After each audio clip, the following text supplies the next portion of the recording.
Minecraft capes, also sometimes referred to as cloaks, are Minecraft's most exclusive cosmetics and have quite a history for the past decade within the game. Some are extremely rare, with only a handful of accounts being able to wear them.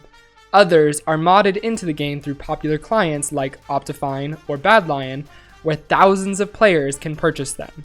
In the past, Minecraft's capes have fit into three main categories: personal, event-related, and modded.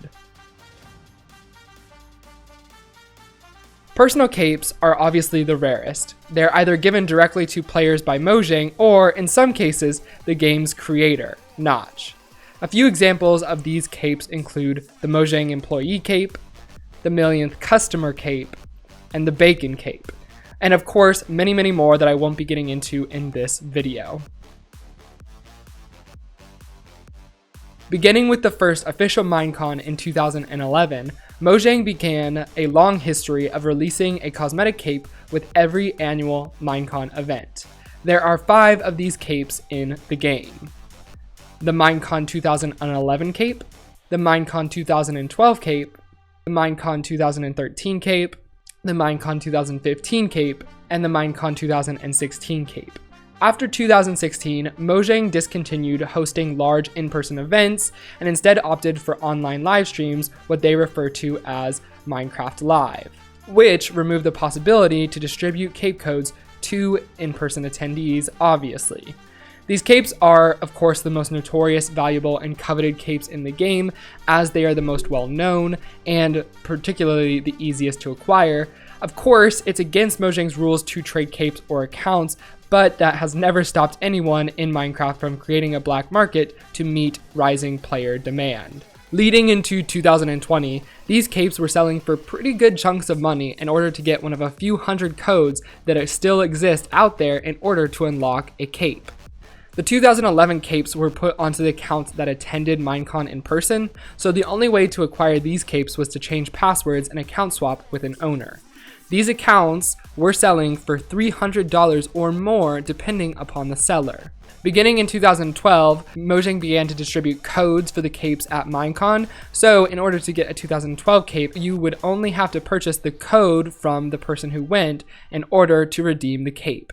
These were selling for around $275. 2013 capes sold for about $200. 2015 capes were the cheapest of the capes that you could get from a Minecon seller.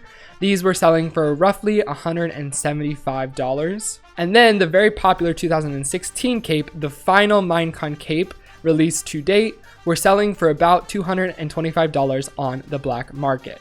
Accounts that had all 5 capes attached could easily sell for over $2,000 in some cases during 2020, regardless of the username attached to the account. The third category of cape in Minecraft is the modded third-party cape. This type of cape is definitely the most common.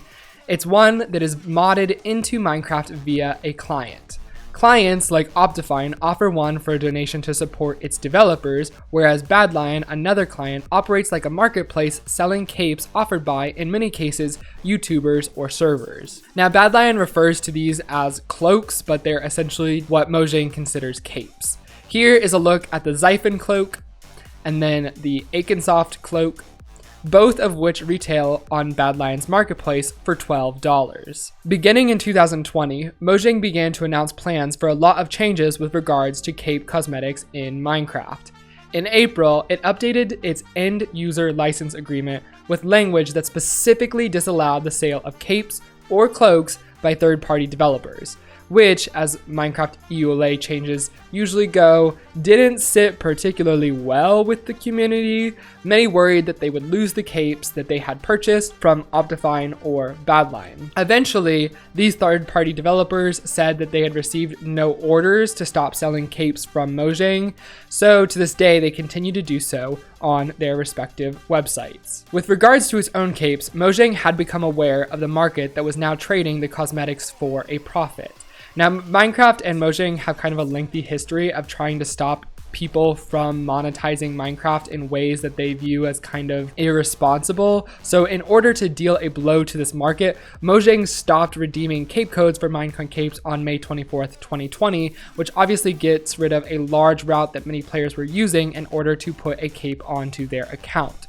So the only way now to put one of the previous Minecon capes on your account is to actually trade accounts with someone who has already redeemed a cape onto their account. This really means that the state of Minecraft capes has never been more shaky than it has been in the present.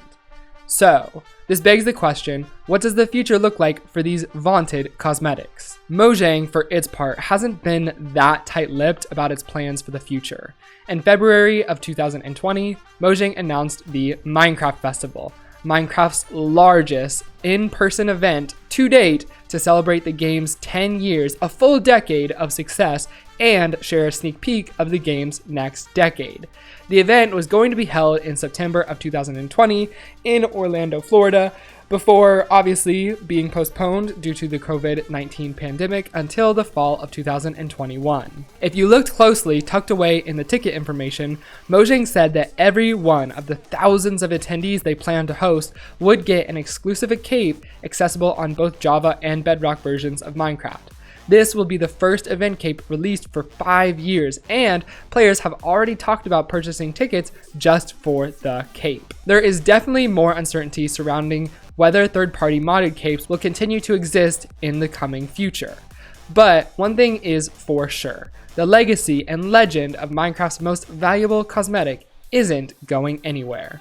Alright guys, that is all for today's video. I hope you enjoyed it and have enjoyed the other videos like it. If you did like today's video, make sure to subscribe to my channel. It takes 5 seconds and really shows your support for these type of videos. Of course, if you want to keep up to date on everything I'm doing, you can follow my Twitter. Everything is linked down below, but that is all I have for you guys today. If you guys really like these videos, these type of mini documentaries that I am doing on the lore of Minecraft, make sure to leave a like, and I will of course see you guys tomorrow for our weekly episode of Hypixel Game Review, this time on Hypixel's Arcade.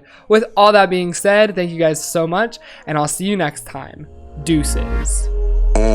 Backlash written on me, card popping on a dashboard. I've been ballin', free my ladies and counting down. I'm already out, already on the countdown. I'ma set it right.